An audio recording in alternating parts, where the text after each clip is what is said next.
Ramazan kelimesi Ramda'dan türenmiş bir kelimedir. Ramda demek yani çok şiddetli sıcaklıktır. Ama ıslahi manası yani 12 aydan bir ayın adıdır. Kameri aylardan 22 ay bir ayın adıdır. Sıyam demek o mesela yemek içmeden, kendini muhafaza etmeden sıyam denir. Ama Ramazan'ın kendisi 12 ayının bir ayın adıdır. Bu de mübarek bir aydır. Hatta diğer ayların sultanıdır. Ramazan ayı Hicri 2. senesinde farz olmuş, Şaban ayında farz olmuş. Hükmü farzdır. Hatta İslam'ın 5 rükünden biri sayılır. Yani insan oruç tutmasa büyük günahlardandır. Büyük günahlar işlemiş gibi oluyor. Ama inkar etmedikçe küfre gitmez. Hatta farz değildir diye o zaman küfre girer, İslam'dan çıkar. Ama kendisi oruç tutmasa büyük günah işliyor demektir. Çünkü İslam'ın 5 rükünden biri sayılır. Hükmü de farzdır, vaciptir. Hicretin 2. senesinde Şaban ayında farz olmuştur. Ramazan niyeti İmam-ı Şafii'ye göre gece niyet getirmek farzdır, her gece. Mesela mutlaka sözle veyahut kalben niyet getirmesi gerekir. Zaten söz söylemek sünnettir. En farz kalptir. Kalben diyecek ben yarın oruç tutacağım diye bu kalbine geçecek. Hatta diyorlar mesela yarın susuz kalmayayım diye bir su içeyim diye o niyette niyetin yerine geçer. Ancak İmam-ı Malik'e göre Ramazan ilk gecesinde diyecek ben niyet ettim bu Ramazan hepsini oruç tutacağım diye ben İmam-ı Malik'e taklit ettim. O zaman bir gece mesela unutsa da bir şey olmaz. Onun için en iyisi yani her Müslüman İmam-ı Malik'e taklit ederek Ramazan ilk gecesinde bu niyeti getirmesi yani mesela çok kolaylık oluyor. Bu taklit etmek çok daha iyidir. Ama İmam Şafii'ye göre ne kadar ilk gecede niyet getse de hepsi yerine gelmez. Yani mutlaka her gece niyet getirmesi gerekir. Ama en iyisi ne yapacak? Taklit edecek. İmam Malik'e taklit edecek. İlk gecede bu niyeti getirecek. O zaten bazen unutsa da bir şey olmaz. Oruç çocuklara farz değildir. Mesela seferi olan, hasta olan farzdır ama ruhsat vardır yemelerine. Ama her balık akıl olmayan kişilere farzdır. Yani farz değildir. Ama kimlere farzdır? Balık, akıl, Müslümanlar herkese de farzdır. Ramazan bu sene ayın yani Mayıs ayının 27'sinde başlıyor. Taravih namazı da 26'nın gecesi yani son gece Cuma gününün akşamı taravih başlar. 27'sinde de sahura kalkacak, oruca başlayacak. 29 gün sürecek bu Ramazan ayı. Ramazan ayı işte senelerin şemsiye seneleri var, kameri seneleri var.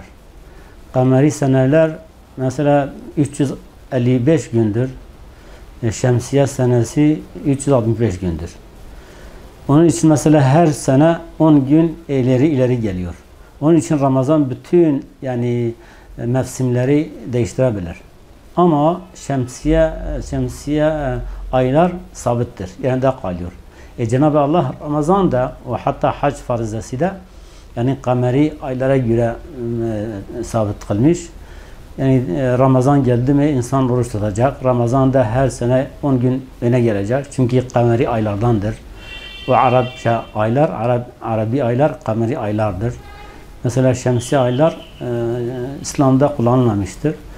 Kameri aylar kullanılmıştır. Mesela hac mevsimi de Zülhicce'nin 10.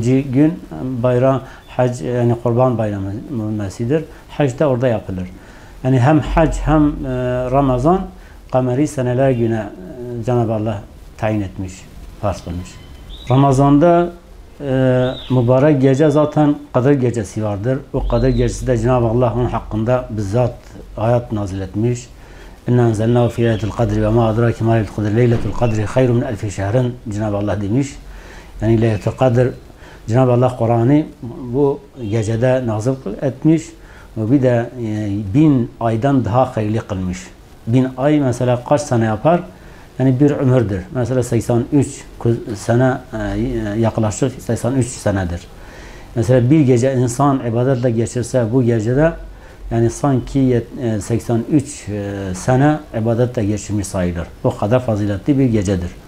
Ve bir de başka ibadetler, zaten bütün ibadetler bu ayda yani 70 kat daha fazla sahibi vardır. Mesela hadis var bunun hakkında diyor bir farz Ramazan'da kılan yapan kişi sanki diğer aylarda 70 farz kılmış sayılır. Mesela bir farz olmayan bir ibadet yapsa sanki diğer aylarda 70 kere gibi yapmış sayılır.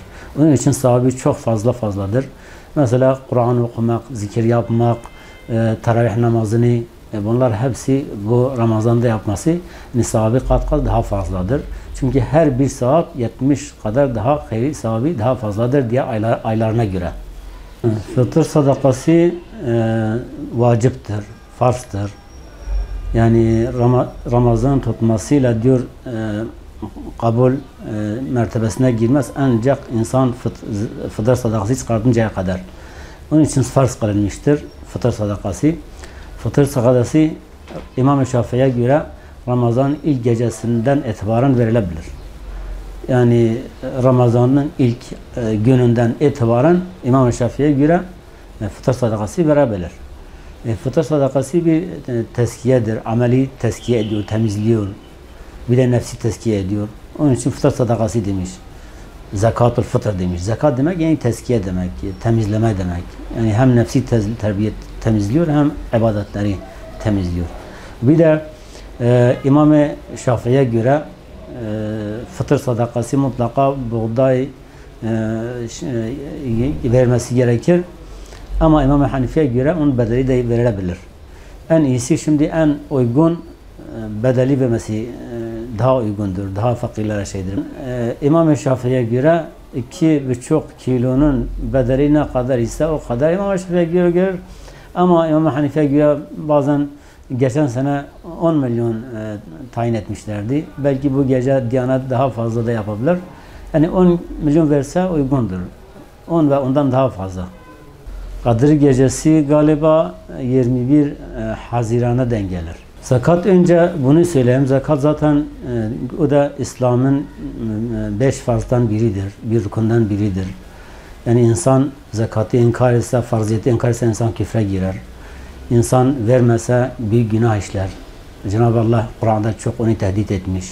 Hatta diyor cehennemde o zekatı vermemiş malı hepsi bir yılan olacak, onun boğazına sarılacak. Hatta diyor o altınlar cehennemde ısıtır, onun canına bile onunla yakıtılır. Yani o kadar mühim bir ibadettir. Zekat seneye göredir. Mesela diyelim meyve, sebze, buğday, tahiller ne zaman çıkmışsa zekatı o zaman verilir. Diyelim ticaret zamanı, ticaret mali bir sene üzerine geçse o zaman verilir. Veyahut mesela elinde para varsa ne zaman eline geçse bir sene geçten sonra o zaman vermesi vaciptir. Ancak yani biz dedik yani Ramazan'da bir sadakayı vermek 70 sadaka gibidir. Bir farz kılmak 70 farz gibi sayılır. Yani sahibi çok fazla olduğu için o zaman mesela bir zekat-ı muaccele Ramazan'da daha zamanı gelmeden muaccel niyetiyle verirse o sonra her sene Ramazan'da zekatını verirse daha uygun olur.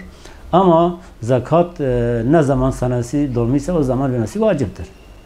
Ama Ramazan'a kaydırmak bir de muaccel vermek daha uygundur, daha iyidir, daha sevap kazanır. Çünkü Ramazan'dan veren sadakalar, zekatlar sahibi kat daha fazladır.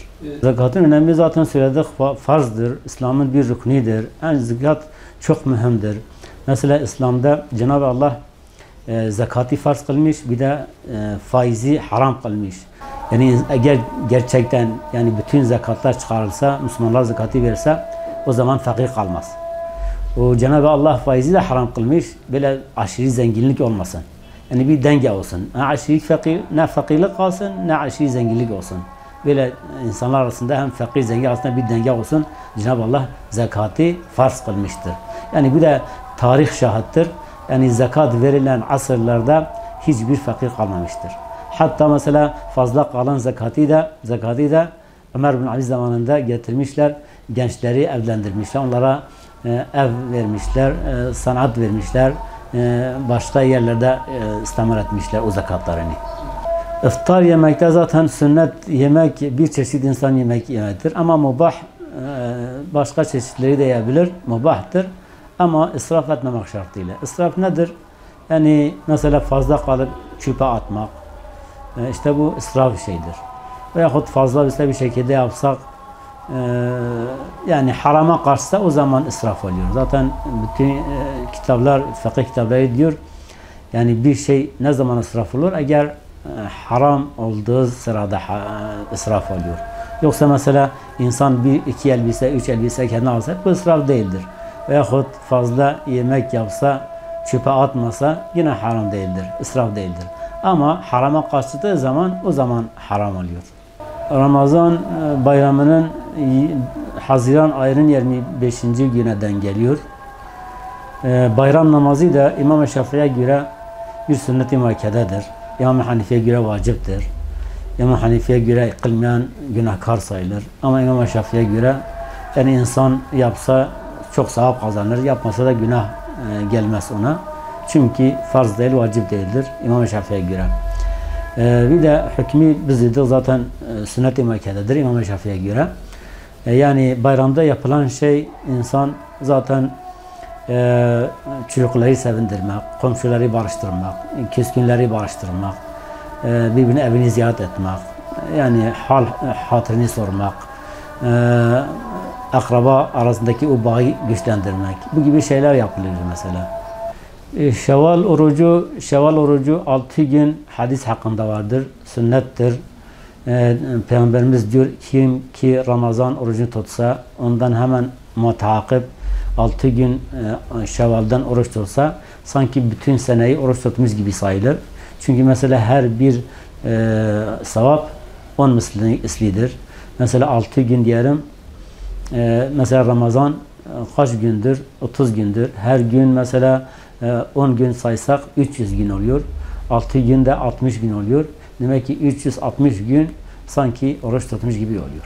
Yani Peygamberimiz onun için diyor mesela Ramazan'ı tutan sonra 6 gün Şevval ayında da oruç tutsa sanki bütün seneyi oruç tutmuş gibi oluyor.